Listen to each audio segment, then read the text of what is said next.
Kim Chiu at Paolo Avellino, nakipagkulitan kay Ate Klang bago ang show.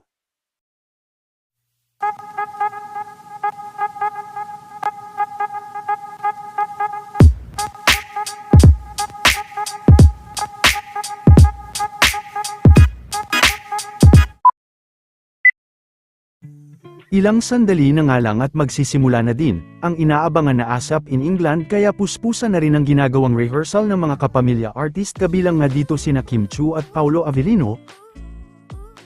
Nakaabang na rin sa labas ang mga fans para sa kanilang event, nakabonding din ng dalawa si Ate Klang. The singer.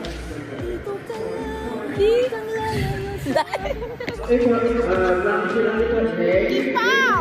Ba talaga si Clarice, no? Siya lang ang nagmamayari ng pinakamahabang title sa OPM. Equivalent yan. Dito ka lang. Huwag kang lalayo. Coming out. Out now! Coming out! Out now! Download app. Out now! Like me.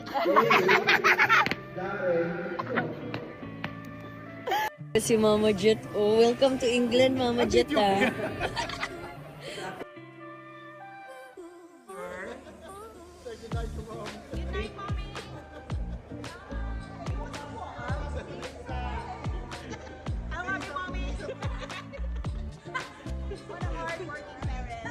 What can you say meeting your mom in England? Oh, what a hard-working parents. I love you both.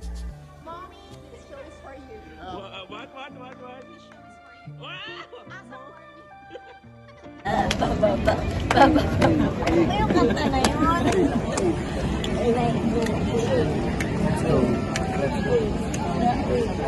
Natutuwa yung mga ano. Okay, we're ready po. 1, 2, 3. Dito pa tingin. Thank you so much. Let's go po. Thank you very much po. Thank you very much po.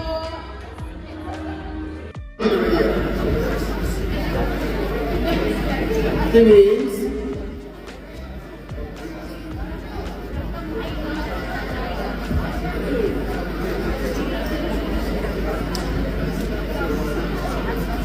So I sang with drinks last week.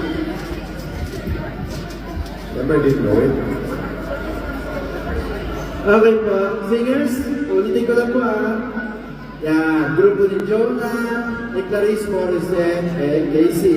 Grupo ni Papa P, nasa kapila.